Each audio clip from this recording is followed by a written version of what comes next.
ada paper tuh dari Harvard, judulnya Which Human, bahwa ChatGPT itu terpapar atau bias ke Eropa Barat dan Amerika Utara. Jadi ngecek aplikasi aman atau enggak itu nggak bisa cuma sekali di awal aja, bahkan mesti berkali-kali dalam 1 tahun. Halo sahabat pembangunan, selamat datang di podcast Bappenas. Di sini kita akan berbagi ilmu, wawasan, ide, dan inspirasi seputar pembangunan Indonesia. Bersama saya Iqbal, kesempatan kali ini kita akan diskusi bareng terkait isu dengan perencanaan pembangunan, yaitu definisi dan tujuan SPBE, Sistem Pemerintahan Berbasis Elektronik. Untuk itu pas banget nih, kita udah ketemu dengan Pak Agung Indrajit, Kepala Pusdatin, Pusat Data Informasi Perencanaan Pembangunan. Selamat datang Pak Agung. Terima kasih atas undangannya. Sip. Halo pemirsa. Nah ini makasih banget Pak Agung udah join diskusi, meluangkan waktu untuk diskusi bareng tentang SPBE. Nah kita mulai Pak Agung ya. Siap. Nah ini boleh Pak Agung minta tolong jelaskan tentang lebih dalam tentang konsep dan tujuan dari penerapan SPBE di Bappenas Pak, atau secara nasional. Ya. Bappenas atau Kementerian PPN Bappenas wajib melaksanakan SPBE dan Satu Data Indonesia ya.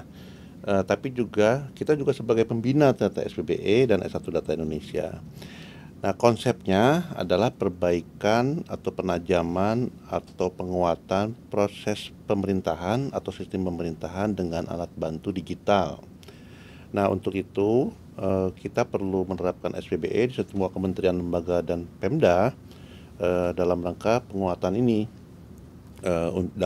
terutama dalam era digital. Nah, konsep sistem pemerintahan berbasis elektronik ini bukan ditekankan di digital aja ya, atau berbasis elektronik saja, tapi yang paling penting adalah perbaikan sistem pemerintahan. Untuk itu alat digital ini adalah untuk membantu memperkuat sistem pemerintahan, tapi dengan alat bantu digital, saya kira itu. Oke, nah ini tujuannya udah dapat ya tentang penguatan proses bisnis pemerintahan. Nah terkait dengan itu, nah Pak Agung sebagai Kapus Datin, kira-kira peran Bapak dalam SPBE, baik SPBE Bappenas maupun SPBE nasional seperti apa Pak? Boleh tolong jelaskan ke kami Pak? Siap.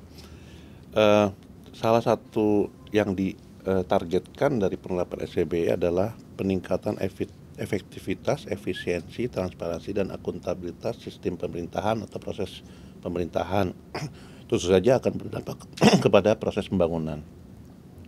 Peran Bappenas tadi sebagai pembina di SPBE dan juga sebagai pembina di Satu Data Indonesia tentu saja menjadi peran sentral ya terhadap seluruh kebijakan nasional terkait SPBE dan SDI.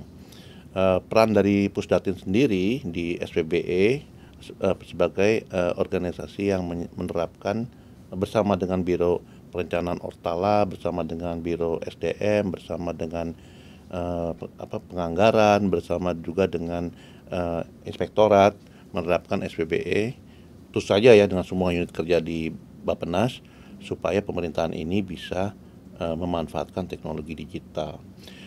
Peran kita di nasional dari Pusdatin, terutama di Satu Data Indonesia ya. Saya sendiri sebagai Sekretaris Satu di Sekretaris Satu Data Indonesia, dan juga biasanya ya kami juga diundang dalam pertemuan-pertemuan penting di SPBE, baik itu secara terbuka atau mungkin secara terbatas, kira-kira itu. Oke, ini keywordnya bagus banget nih teman-teman. Jadi peran Pusdatin itu bukan kerjaan Pusdatin doang SPBE itu, tapi kerjaan multiple unit kerja. Bagian Ortala, maksudnya Biro Ren Ortala, Biro Perencanaan gitu, kemudian BSDM tentang fasilitasi atau penyediaan talenta digital, inspektorat untuk mengawasi dan melakukan audit seperti itu, unit kerja lain, dan Pusdatin memberikan fasilitasi TIK seperti itu, aplikasi, infrastruktur, dan semacamnya. Nah terus dengan peran-peran tersebut, kira dampaknya apa Pak kira-kira Pak? Dampak dari penerapan SPBE dalam proses perencanaan pembangunan, baik jangka pendek maupun jangka panjang. Dan selain itu, kira-kira dari dampak itu udah kelihatan belum Pak hasilnya untuk saat ini Pak? Ya, kalau kita belajar beberapa tahun ke belakang dari penerapan SPBE ini, itu sangat terbantu dan sudah punya success story nih Bappenas terutama. Kita membangun smart office atau flexi work ya. Itu di tahun 2019 dan langsung terpakai pas saat COVID-19. Kinerja kita tidak terlalu terpengaruh oleh COVID-19 kemarin karena penerapan SPBE ini. Dan itu menjadi sukses story yang bukan hanya bisa kita pelajari, tapi dipelajari oleh hampir semua kementerian. Kemudian tadi ya, perbaikan proses bisnis ini terutama di Bappenas ya, tentu saja bisa meningkatkan efektivitas, efisiensi, transparansi dan akuntabilitas. Seperti mungkin Mas Iqbal tahu, kita juga pengampu 2 aplikasi umum ya, aplikasi Krisna dan Imonef. Kita juga pengampu dari Sepakat dan Resosek.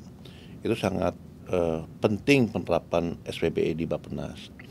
Kemudian kalau kita melihat dari Undang-Undang RPJPN ya, yang baru terbit ini, di situ banyak indikator, lebih tepatnya 45 indikator utama ya.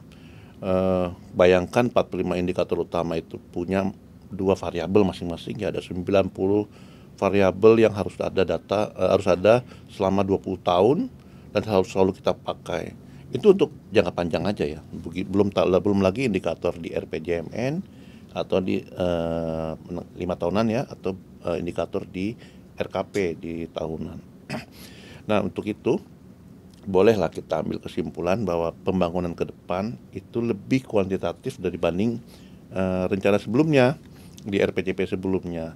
Nah, dengan kebutuhan data dan perkembangan teknologi digital ya, yang data itu bisa besar dan bisa datang teratur, kita mau nggak mau harus mengasah kemampuan digital kita, membuat ekosistem digital di kementerian dan nasional, begitu juga ekosistem data, sehingga kita bisa mendaya gunakan data. Itu yang menjadi keyword dari pendaya gunaan data ini. Timbullah kita kemampuan analitik, big data analitik dan AI misalnya gitu ya. Khususnya dalam menunjang tugas pokok fungsi Bappenas, terutama fungsinya ya sebagai perencanaan, penganggaran, pengendalian dan enabler. Kira-kira itu Mas Iqbal. Sip, ini keywordnya dapat lagi nih tentang kompleksiti dari proses perencanaan. Proses perencanaan bangunan kan ada beberapa tahapan, beberapa keyword. Ada perencanaan, penganggaran, pengendalian, dukungan enabler, dan stakeholder banyak banget. Ada KL, daerah, kemudian swasta, kemudian NGO, akademisi, dan semacamnya. Dengan kompleksitas seperti itu Pak, kompleksitas seperti itu, inovasi yang signifikan yang membantu SPBE kira-kira apa Pak ya? Yang kira-kira bisa diimplement, yang possible untuk diimplement dalam mendukung proses perencanaan. Oke. Perencanaan ya. Kita tahu sebelumnya mungkin ada beberapa pemirsa yang belum mengetahui ya bahwa ada PP 17/2017 ya, bahwa setiap proses pembangunan termasuk dalam di masa perencanaan itu harus menganut tematik holistik integratif spasial atau THIS. Tapi dengan perkembangan teknologi data, big data dan AI itu ada kenikmatan dari kita semua nih, baik itu dari pemerintahan, swasta dan masyarakat terkait banjirnya data ini.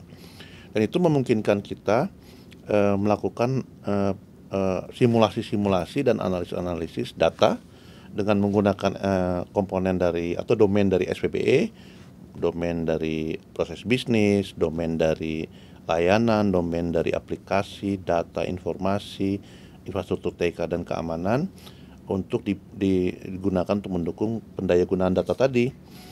Nah, proses perencanaan ini berkembang menjadi tematik holistik, integratif, spasial, dan adaptif karena kita punya data yang banyak dan kemampuan analitik yang banyak.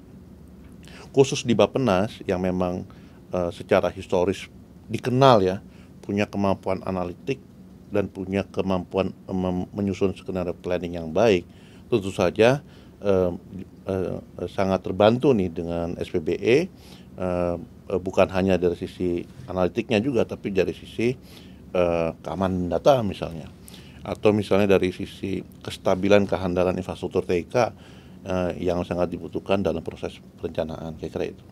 Oke, makasih Pak Agung. Ini setiap dijelaskan Pak Agung dapat keyword tertentu yang mancing saya untuk semakin nanya lagi Pak Agung. Ada keyword data analytic tadi. Nah, dengan data analitik itu seberapa kita bisa manfaatin data analitik untuk mendukung proses perencanaan? Apakah itu signifikan berpengaruh untuk bantu kita mengambil keputusan? Tentu tujuannya adalah untuk meningkatkan kualitas dari dokumen perencanaan bangunan. Gimana Pak kira-kira Pak? Kalau pengalaman saya ya, baik Pak. itu di Bappenas maupun di institusi saya sebelumnya di Badan Informasi Geospasial, perilaku dari stakeholder data ini dan pendayagunaan data ya, termasuk tadi ya digital, komponen analitik ini digunakan khususnya untuk dua hal. Pertama untuk reporting atau menjejak kinerja. Yang kedua, tapi yang paling banyak nih adalah untuk menganalisis intervensi. Misalnya kasus sekarang misalnya di Tenggarai banyak berkurangnya golongan menengah, perlu intervensi kan, dan itu intervensi itu misalnya ya berupa subsidi transportasi buat golongan menengah misalnya. Kita harus tahu siapa golongan menengah yang layak dikasih subsidi. Nah itu untuk intervensi. Nah kemudian untuk reporting kan berupa indikator-indikator tadi. Jadi utamanya data itu digunakan tadi ya untuk menavigasi kita terhadap kondisi-kondisi disruptif atau kita buat mengambil peluang misalnya ya, tapi dilanjutkan dengan intervensi atau action, kira-kira itu. Oke, ini menarik banget nih. Gimana manfaatkan data untuk mensimulasikan kira-kira apa intervensi, apa dampak yang bisa didapat dari intervensi yang dilakukan seperti itu. Ya. Nah, terus terkait dengan ini kan tadi kan kita bilang bahwa proses perencanaan bangunan itu kompleks banget, Pak. Ada perencanaan, penganggaran, pengendalian dan enabler seperti itu. Ada nggak sih limitasi dari pemanfaatan SPBE? Jadi SPBE itu nggak bisa dipakai dalam konteks ini. Jadi ini fully manual seperti itu kira-kira. Nah, kira-kira apa, Pak? Begini. Dalam SPBE itu banyak yang menyempitkan definisi ini atau lingkup ini.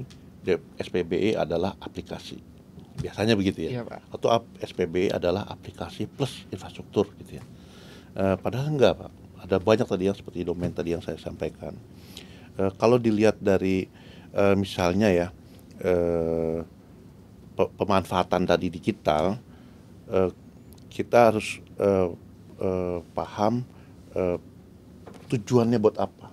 Misalnya ya buat perencanaan yang seperti kita kerjakan sehari, plus di Deputi PPP mungkin buat pengawasan atau pengendalian, di Deputi Pendanaan untuk penganggaran. Itu adalah untuk membuat skenario planning sebenarnya. Dan ini sangat membutuhkan semua elemen dari SPBE tadi. Kalau kita ambil contoh ya secara praktikal mungkin karena banyak perencana yang menjadi pemirsa di sini. Contohnya dalam contoh misalnya presiden terpilih ini concern di masalah ketahanan pangan. Untuk intervensi nih, intervensi bagaimana ketahanan pangan. Kita harus meningkatkan produksi misalnya. Padi itu nggak mungkin ada tanpa air. Berarti kita ingin produksi padi terikat dengan ketersediaan air. Nah, setelah padi itu meningkat, tidak bisa tanpa ada supply chain yang baik. Misalnya jalan gitu ya ke pasar gitu ya, atau packaging. Itu semuanya perlu skenario yang makin lama makin lengkap. Gitu ya. Atau misalnya tambahin lagi constraint. Bagaimana mencapai ketahanan pangan jika ada perang Amerika dengan Cina di Taiwan gitu misalnya kan. Itu kan harus kita antisipasi sebagai strategic foresight, walaupun ada kondisi apapun kita mencapai apa yang ditargetkan seperti ketahanan pangan tadi. Inilah kegunaan SPBE mendukung pendayagunaan data sehingga kita bisa antisipatif apapun kombinasi event atau baik itu negatif atau positif ya, kita bisa mencapai tujuan kita. Kira-kira itu. Oke, nah ini keyword yang menarik bahwa kita ngira SPBE itu cuma tools aplikasi aja atau infrastruktur, padahal nggak gitu. Jadi teman-teman sekalian, SPBE itu ada hubungan dengan proses bisnis pemerintahan, sehingga nggak ada kegiatan yang lepas dari SPBE. Walaupun nggak ada dukungan TIK-nya, tapi inovasi proses bisnis itu pun part of SPBE seperti itu. Nah, kemudian berikutnya nih kita move ke topik agak lain Pak, tentang transformasi digital untuk mentransformasikan Bappenas sehingga lebih digitalized seperti itu. Nah, prerequisite atau prasyarat dari transformasi digital adalah kompetensi dan pemahaman SDM, Pak Agung. Kalau pemahaman saya ya seperti itu. Nah, itu tentu untuk SPBE, untuk TIK itu perlu skill set tertentu, baik technical maupun skill set leadership atau manajerial seperti itu. Menurut Bapak, dengan kompleksitas saat ini, kira-kira pegawai Bappenas sudah siap belum sih untuk menghadapi atau menyongsong transformasi digital dari sisi skill set atau kompetensinya, Pak? Kira-kira gimana, Pak? Kalau kita lihat nih ya, di era SPBE dan digital ini ada kecenderungan konsolidasi elemen domain-domain tadi SPBE tadi ya. Contohnya aplikasi. Konsolidasinya nih, tadinya Gojek itu ada beberapa app yang harus diinstal. Sekarang satu aja cukup, tapi di dalamnya ada beberapa fitur. Itu namanya konsolidasi aplikasi. Dari beberapa aplikasi dibenahi proses bisnisnya, kemudian dijadiin super platform, super app. Itu konsolidasi aplikasi. Kemudian konsolidasi infrastruktur TIK. Tadinya macam-macam nih, kita masing-masing kementerian punya infrastruktur atau data center TIK sendiri ya. Sekarang itu konsolidasi ke pusat data nasional. Seperti itu. Kemudian konsolidasi di bidang keamanan cyber. Sudah ada CISET, kemudian sudah ada CISET yang Gov ya, ada BSSN dan terusnya. Tapi ada beberapa yang tidak bisa dikonsolidasi, terutama satu yang bisa dikonsolidasi itu data, pendataan secara terpadu bisa dikonsolidasi. Ada yang tidak bisa dikonsolidasi, yaitu proses bisnis dan SDM.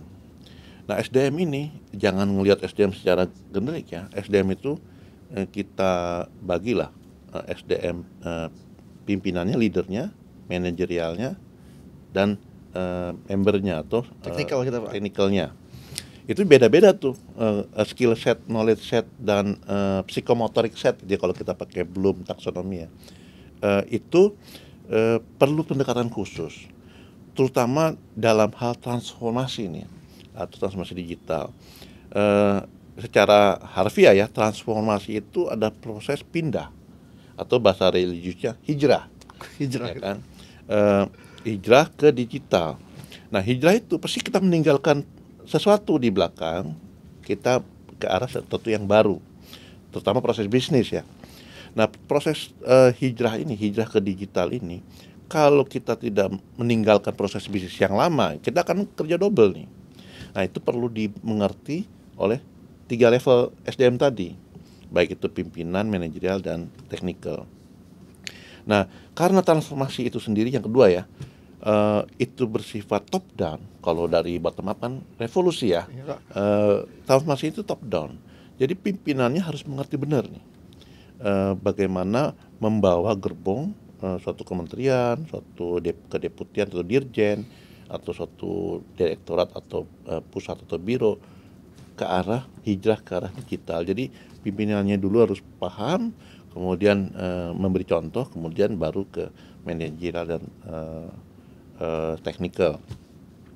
Kemudian kalau apa yang perlu diperbaiki gitu ya. Pertama, knowledge-nya itu perlu dikenalkan, pengetahuan secara dan memahami ya soal sistem pemerintahan yang menggunakan teknologi digital atau kita sebut SPBE tadi. Kemudian skill. Saya ambil contoh skill di level teknikal nih. Kita banyak nih, ada misalnya staff nih ya, dikasih deadline, dikasih perintah jam 9 malam, suruh membuat slide, jam 8 pagi mau dipresentasikan. Akhirnya gimana cara membuat atau merangkum banyak hal ini dalam malam hari yang harusnya istirahat gitu ya. Akhirnya pakai AI, pakai generatif AI, itu kan yang dilakukan. Tapi dia nggak tahu, nggak punya knowledge yang cukup soal resikonya AI apa, bagaimana AI bekerja, bagaimana skillnya harus, bagaimana melakukan perbandingan di antara layanan-layanan AI, contohnya ChatGPT, Copilot, Perplexity AI dan seterusnya. Dia main copy paste dari AI. Ada paper tuh dari Harvard, judulnya Which Human, bahwa ChatGPT itu terpapar atau bias ke Eropa Barat dan Amerika Utara. Karena apa? Data latihnya itu dari negara-negara itu. Data latih dari Indonesia itu sedikit sekali, tidak berimbang sama sekali. Dan itu di data latih itu juga terbawa sistem nilai.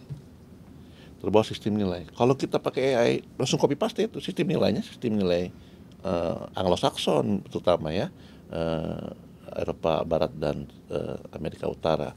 Nah itu harus pengguna ChatGPT ini atau Copilot atau apapun itu harus tahu bahwa resiko ini ada. Berarti harus ada knowledge nih di level teknikal, bagaimana cara menghindari bahaya itu, bagaimana skill untuk menghindari itu. Misalnya triangulasi, ada 5 atau 4 aplikasi AI, ditanyain semuanya, jawabannya saling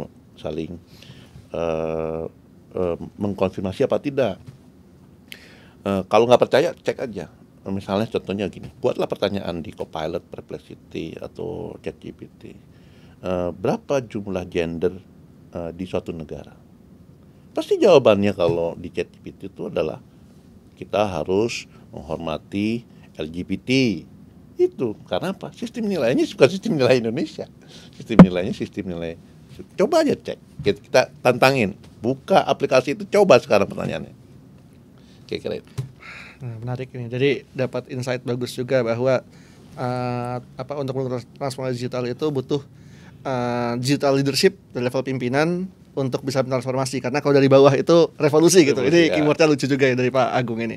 Dan kemudian kalau kita menggunakan tools yang berbau digital atau generative AI gitu, jadi kita nggak bisa serta-merta percaya. Kita harus mengcompare dari beberapa AI provider gitu, karena mungkin trading set dari AI itu berbasis dari beberapa region gitu kan, bukan region atau value yang ada di Indonesia. Wah, ini menarik banget. Saya langsung habis nih Pak, saya langsung buka ChatGPT Pak, saya langsung cek seperti itu Pak. Nah, berikutnya tentang masih transformasi digital, ini tentang organisasi Pak. Nah, ini kan tentu untuk melakukan transformasi digital itu perlu suatu perubahan. Nah, itu suatu mekanisme change manajemennya harus cukup kuat. Nah, menurut Bapak, SOTK di Bappenas itu cukup memadai nggak Pak ya untuk menginisiasi atau mengelola change tersebut? Karena pasti resistensinya cukup kuat gitu kan. Apakah SOTK kita, organisasi kita cukup memadai untuk mengelola risiko untuk dalam rangka melakukan perubahan transformasi digital Pak? Ya. Monggo Pak. Supaya smooth ya kan, saya nyambung ke pertanyaan yang sebelumnya untuk jawaban pertanyaan yang sekarang.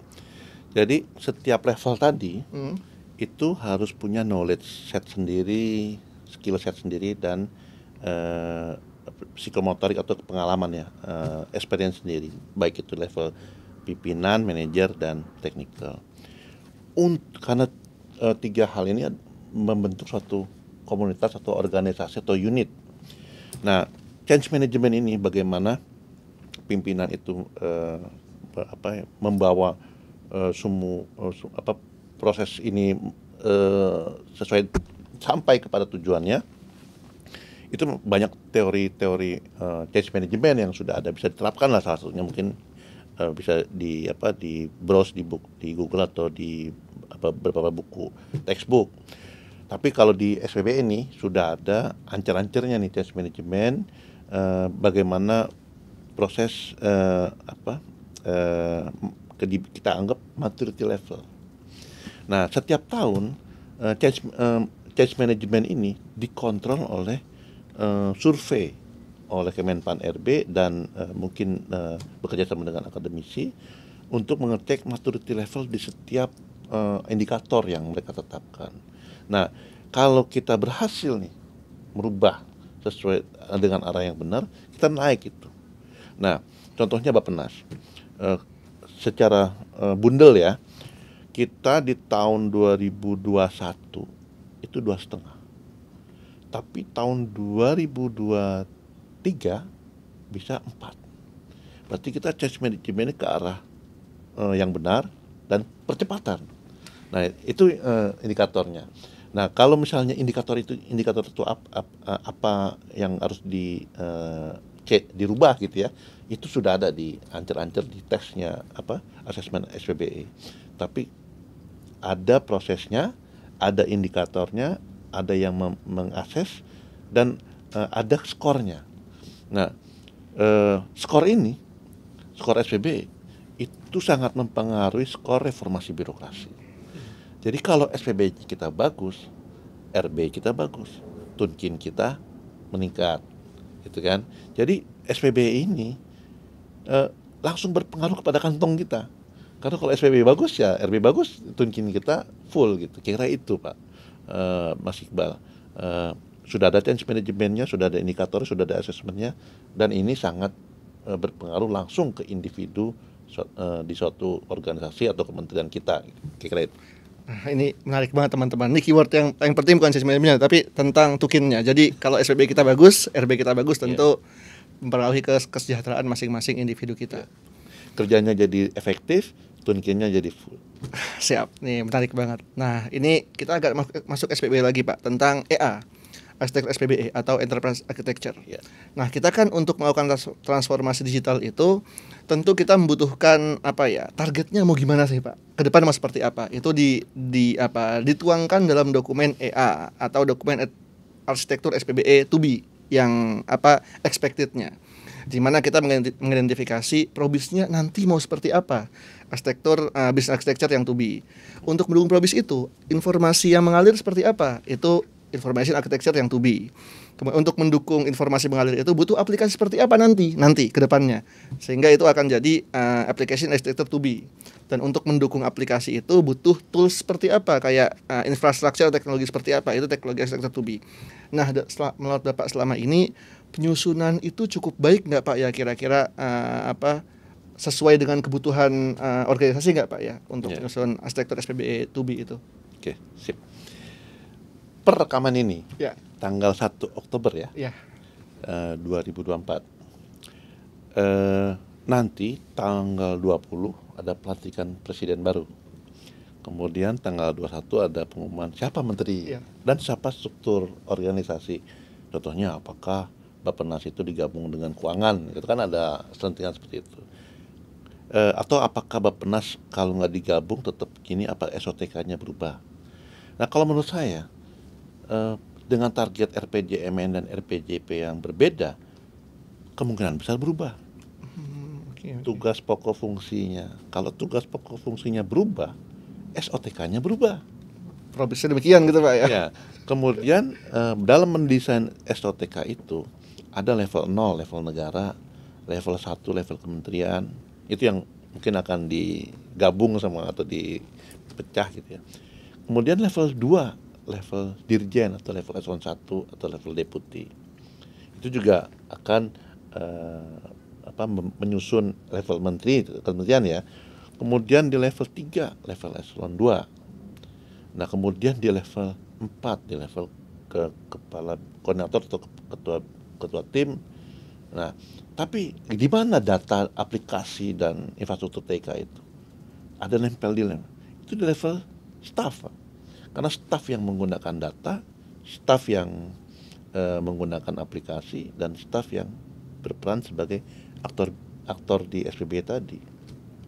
Dan ini harus runtun sampai ke level 4 atau 5, 6. Bahkan saya dengar BRIN udah level 6 ya.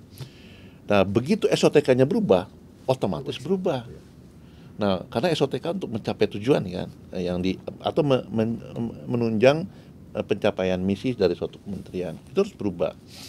Nah, idealnya dalam change management tadi yang pertanyaan sebelumnya, itu kita harus mengakses sekarang tuh kondisinya seperti apa, kemudian kita bandingkan dengan SOTK yang kita inginkan, ideal. Nah, dikurangkan nih, ada gap. Nah, gap ini yang harus di fill in melalui change management, investasi dengan misalnya aplikasi baru atau data baru atau unit baru atau SDM baru. Nah, ini yang atau talenta digital baru maksudnya. Ini yang kita lakukan. Jadi saat ini ya, per 1 Oktober 2024 kita akan menyaksikan sebentar lagi perubahan nama-nama kementerian, dilanjuti perubahan SOTK, level menteri, level eselon 1, level eselon 2, dan tugas dan misi-misinya tadi. Nah, itu yang kita harus desain secara SPBE, kemudian kita bandingkan dengan kondisi existing. Bappenas sudah ada kondisi existing, kita harus change management secepat mungkin karena ada SOTK baru, kira-kira itu. Siap, ini menarik banget bahwa kita udah memplan tahun depan atau ke depan seperti apa arsitekturnya, tapi mungkin ada perubahan organisasi, perubahan konteks, Pak. Ya. Presiden berubah, kabinet berubah, dan itu akan berubah semua, dan kita diwajibkan untuk mengisi gap dari SIS dan TUBI menggunakan roadmap gitu ya, peta jalan SPBE seperti itu untuk mencapai TUBI-nya. Ya. Mungkin saya tambahin ya. Oh iya, Pak. Untuk sekarang dalam identifikasi itu kita sudah memasukkan fungsi tugas pokok dan fungsi Bappenas yang sekarang plus peran sebagai perencana, peran sebagai pengalokasian sumber daya atau penganggaran ya, peran sebagai pengendalian pembangunan, dan peran sebagai enabler. Udah masukin tuh. Ada sistemnya di Kemenpan RB namanya sistem SIA. Nah, itu udah kita masukin. Kemudian ada struktur baru, kita harus segera membuat SPBE TUBI-nya atau SOTK, baru kita melakukan change management. Oke, siap. Nah, kemudian ini pertanyaan hampir terakhir, Pak. Ini tentang komitmen pada SPBE, pada arsitektur, Pak. Jadi kan kalau misalnya kita pengen target SPBE sekian, bukan skornya, tapi arsitekturnya atau TUBI-nya sekian, kita kan harus kalau kita melakukan suatu investasi atau inovasi kan untuk mendukung itu gitu kan. Saya punya kekhawatiran ada inovasi baru yang nggak mendukung tujuan dari arsitektur TUBI itu, dan kemudian akan kesana kemari investasi atau inovasinya. Nah, peran Pusdatin selaku bukan pengampu tapi yang punya peran cukup besar SPBE cukup kuat nggak, Pak, untuk nolak misalnya ada unit kerja, saya pengen punya tools ini nggak sesuai dengan arsitektur SPBE, tapi saya mau seperti ini gitu misalnya. Ini Pusdatin cukup kuat nggak, Pak, ya untuk menolak jika ada investasi yang nggak mendukung SPBE atau secara cost benefit nggak sesuai gitu. Costnya sekian miliar, 5 miliar misalnya, benefitnya 2 miliar doang. Kalau saya sih di swasta bisa rugi gitu, Pak. Nah, itu Pusdatin cukup kuat nggak, Pak, untuk itu, Pak? Jadi setiap investasi itu pasti ada aset, output juga ada aset. Yeah. Nah, kalau di pemerintahan namanya BMN, barang milik negara. Kita punya data processing center ya, isinya ruangannya aset, isinya aset. Data aplikasi juga aset, namanya barang milik negara, aset tak berwujud. Nah, BMN ini harus nempel ke suatu layanan dan nempel ke proses bisnis, gitu ya. Kalau ada aset ya yang tidak nempel ke proses bisnis, itu kita bisa coret. Nah, kita ambil contohnya aplikasi. Dalam membangun aplikasi yang medium lah tingkat kesulitannya, berlaku nasional, mungkin membutuhkan 2 miliar dalam membangun aplikasi. Dan dibutuhkan oleh unit itu adalah ada konsultan pembangun yang isinya developer. Tapi jangan lupa, itu capex ya. Opex-nya selain butuh developer karena selalu berkembang terus, butuh IT security karena pasti dia akan dihajar oleh hacker. Butuh database administrator, butuh data kurator, dan butuh data trainer untuk supaya application training supaya dia stakeholdernya bisa mengisi atau menggunakan dengan baik. Itu lebih dari 2 miliar per tahun. Belum lagi menyedot sumber daya manusia yang ada. Satu developer di konsultan akan menyedot 5 orang organik atau internal dari suatu unit.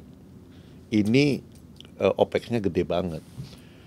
Bukan hanya OPEX, kemungkinan dengan kalau nggak serius ya, itu akan misalnya kena hack. Tapi kalau serius, dia akan terbebani pekerjaan berat nih. Nah, menolak tentunya. Pusdatin menolak atau tidak menolak. Kita cuma merekomendasikan dan mengingatkan semua unit kerja misalnya seperti di Pusdatin lain, bahwa ini sesuai SPBE dan ini tidak sesuai SPBE. Tapi yang menolak nggak perlu Pusdatin. Ada namanya IT clearance oleh Kemenkominfo, Kemenq, Kemenpan RB, dan Bappenas itu sendiri. Jadi clearance ini ada 3 nih.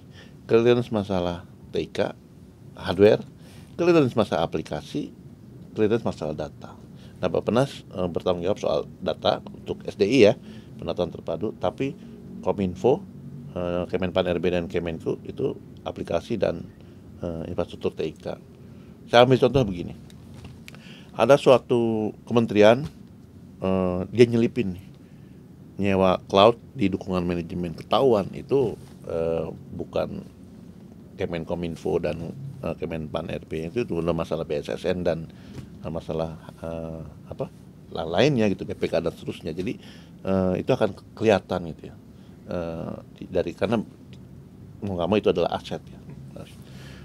Jadi yang nolak itu bukan Pusdatin, kita merekomendasikan supaya comply terhadap SPBE, tapi yang menolak akan tadi Kementerian Keuangan, Kominfo, Kemenpan RB dan Bappenas itu sendiri. Tim clearance nasional Pak, ya, ini bagus nasional juga untuk memastikan bahwa dia sesuai dengan struktur SPBE yang nasional seperti itu. Ini mungkin last question Pak, ini terakhir. Kira-kira tantangan terbesar untuk SPBE apa kira-kira Pak, setelah pembahasan yang cukup panjang di tadi, tantangan terbesar untuk mencapai tujuan SPBE kira-kira apa Pak, serta solusinya mungkin Bapak ada bayangan atau prediksi solusi yang baik untuk menyelesaikan tantangan tersebut Pak? Tantangannya kalau menurut saya teknologi canggih udah aksesibel lah, nggak terlalu mahal sekarang lah. Data juga udah mulai banyak. Kemudian ya aplikasi juga udah mulai sadar bahwa memelihara aplikasi itu sangat mencurigakan gitu ya. Terutama banyak kementerian yang sudah trauma karena aplikasinya kena hack, seluruh reputasi kementerian secara digital itu jeblok gitu ya. Tapi tantangan yang paling menurut saya penting itu cuman menurut saya ya ada di 3 nih. Pertama SDM, ya. Kedua di datanya ada tapi tidak berstandar, sulit dipakai. Karena data itu selama ini 27.000 aplikasi itu menjebak data semua itu. Nah, datanya tidak berstandar. Nanti saya akan ceritakan. Yang ketiga adalah penganggaran. Banyak yang tidak diperlukan dianggarkan, banyak yang diperlukan tidak dianggarkan, itu 3 itu tuh. Yang pertama, masalah SDM. Ada yang paling parah tuh kalau persepsi pimpinan itu melihat SPBE itu salah tangkap gitu ya, salah paham. Itu yang menjadi tantangan. Kemudian persepsi pimpinan terhadap tadi ya, aplikasi, layanan TIK dan itu bukan BMN gitu. Nah, pimpinan harus tahu bahwa kalau dia menciptakan menganggarkan aplikasi itu akan menjadi BMN, ATB dan harus kelola dengan baik. Mungkin saya tambahin 4 lah, satu terakhir keamanannya. Kemudian SDM yang terkait manajerial dan teknikal. Banyak nih orang-orang yang capable di data analitik ya, tapi ditempatkan di administrasi. Kemudian banyak juga orang-orang yang tidak paham analitik atau tidak paham programming, justru ditempatin di programming. Nah, maksudnya kita harus assessment setiap SDM itu passionnya di mana, kemudian kemampuannya di mana dan kemampuan belajarnya sampai berapa gitu. Itu harus pas lah ya, supaya dia happy dalam bekerja dan semua kemampuannya akan keluar. Yang kedua data. Tadi kan saya sempat terangkan lagi. Menurut Ibu Sri Mulyani ini, Menteri Keuangan yang sekarang, ada 27.000 aplikasi. 27.000 aplikasi ini ya setelah dicek ya, itu jeroannya nih, basis datanya itu belum berstandar sama sekali. Dibuat semaunya oleh konsultan pengembang aplikasi. Jadi begitu datanya dipakai, bingung kita semua tuh. Ya kan? Karena yang diperiksa untuk pembangunan aplikasi adalah fungsi tombolnya dan kosmetiknya, bukan jeroannya gitu. Data dari basis data 27.000 aplikasi ini menjadi tantangan. Ini gimana caranya memanfaatkan BMN berupa data ini. Jadi memang ada BMN berupa aplikasi, tapi BMN juga, data juga BMN, ATB ya. Kemudian yang ketiga itu soal penganggaran. Ya tadi banyak yang disisip-sisipkan itu. Ya mungkin ya latar belakang suatu kementerian atau suatu unit kerja membangun aplikasi atau membeli infrastruktur TK itu dengan niat baik, tapi dia lupa menyambungkan dengan proses bisnis. Kalau tidak ada sambungan dengan proses bisnis itu nggak bisa ditanggungjawabkan. Jadi secara pemanfaatannya, dan itu lupa. Penganggaran harus mengeceknya.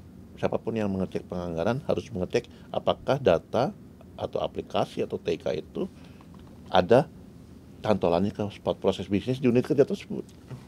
Itu juga penganggaran itu harus. Terakhir masalah keamanan.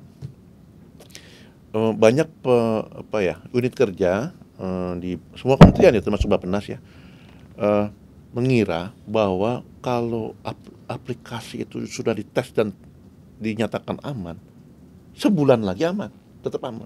Bahkan besok belum tentu aman. Karena apa?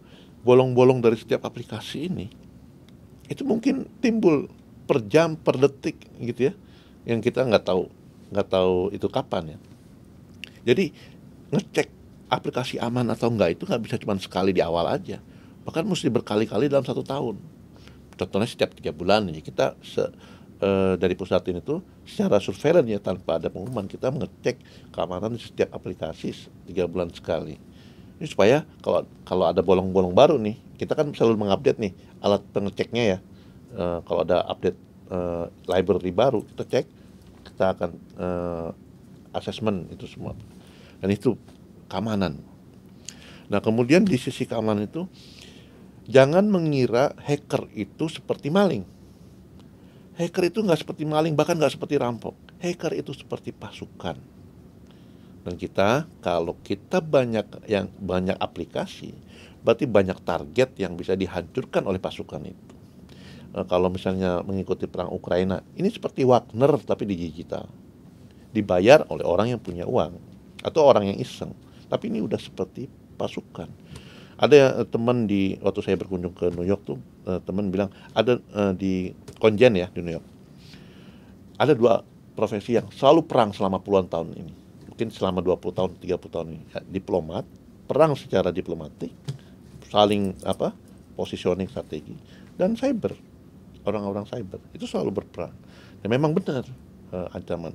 Pernah kalau kita rata-ratakan ya, website Bappenas itu 400 sampai 500 ribu percobaan pakai bot ya per minggu. 500 percobaan hack. Kalau itu lemah kan. Jadi nah untuk mengecek membuat aplikasi data atau infrastruktur kita aman, mau nggak mau harus mengurangi jumlah aplikasi. Bukan mengurangi ya, mengelompokkan menjadi beberapa super platform. Jadi mengkonvert aplikasi-aplikasi itu kita rangkai proses bisnis cocok, kita membuat super app, misalnya per kedeputian 1 super app, nah gitu ya, untuk mengurangi jumlah target dari hacker ini. Yang kedua tentu saja kualitas dari programmernya. Banyak programmer yang mohon maaf ya, kalau kita nyewa konsultan, wah pengalamannya, tapi yang programming bukan dia secara dokumen si A, tapi secara kenyataannya bukan dia yang mengcoding, orang lain yang mungkin kurang paham soal keamanan data. Jadi memang ada style khusus untuk programming yang secure style programming itu yang nggak semuanya bisa dipahami oleh semua developer aplikasi ya. Yang terakhir adalah budaya. Bahkan ya jadi hacker itu bisa menghajar aplikasi atau dia bisa menghajar user. Contohnya misalnya ada 2 hal misalnya. Mas Iqbal misalnya ya, malas nih beli software nih, belilah krek-krekan. Nah akhirnya krek-krekan itu disusupkan virus atau malware, kemudian masuk ke Mas Iqbal masuk ke webmail, kena itu dari krek-krekan tadi. Yang kedua, Mas Iqbal itu ada cookies, tahu ya, cookies di web browser itu kan menyimpan semua password ya. Saya daripada ngapalin semua password, saya simpen aja lah, direkam nih semua password saya gitu ya di browser. Habis itu klik misalnya ya judul itu ada banyak ininya, dia banyak phishing ada banyak virusnya juga. Akhirnya keambil semua password kita, terus dia masuk ke password kita. Yang ketiga phishing ya, dibikin fake email ke kita, terus kita klik, sama seperti kayak tadi ya, kita mengklik situs-situs yang berbahaya. Jadi budaya yang terakhir, budaya baik pimpinan, manajerial atau teknikal, kira-kira itu. Oke, ini makasih Pak Agung. Saya meng-highlight satu kalimat yang budaya security awareness gitu. Kebetulan beberapa minggu lalu saya buka webmail saya gitu, kemudian ada percobaan phishing. Jadi silahkan klik link ini gitu kan. Ada teman-teman yang mungkin bilang oh saya sempat klik terus kemudian ada warning Anda salah klik link yang berbahaya. Saya nggak klik, mungkin karena saya lupa buka emailnya kali Pak ya. Jadi kayak telat buka email sehingga udah nggak bisa diakses itu. Oke, mungkin demikian Bapak Ibu sekalian, Sobat Pembangunan. Inilah akhir dari obrolan kami, saya dan Pak Agung Indrajit. Semoga diskusi ini kita bisa memberikan awareness, pemahaman kita tentang definisi dan tujuan SPBE, dan memberikan kita gambaran meningkat pemahaman dari sahabat pembangunan itu sendiri gitu. Makasih untuk Pak Agung udah bisa join di pertemuan kali ini, meluangkan waktu di sela kesibukannya untuk bisa join di sini. Kami sangat dapat informasi yang menarik dan membuka wawasan kami tentang SPBE. Sobat Pembangunan bisa closing ya mungkin ya. Iya. Mungkin satu kalimat aja. Oh boleh, silakan Pak Agung. SPBE itu harus membantu kita, tapi kita harus memahami dengan benar dan menjalankannya dengan konsekuen. Kayak gitu. Mantap closing statementnya. Jadi nggak cuma Pusdatin, tentu bukan buat saya doang ya, buat semua kita, semua pegawai Bappenas untuk menerapkan SPBE dengan baik gitu ya, agar mencapai tujuannya. Jika ada pertanyaan Bapak Ibu sekalian, Sobat Pembangunan, atau ide topik, masukan terkait dengan podcast untuk episode selanjutnya, silahkan untuk menghubungi kami melalui media sosial Bappenas. Sampai jumpa di kesempatan berikutnya. Terima kasih.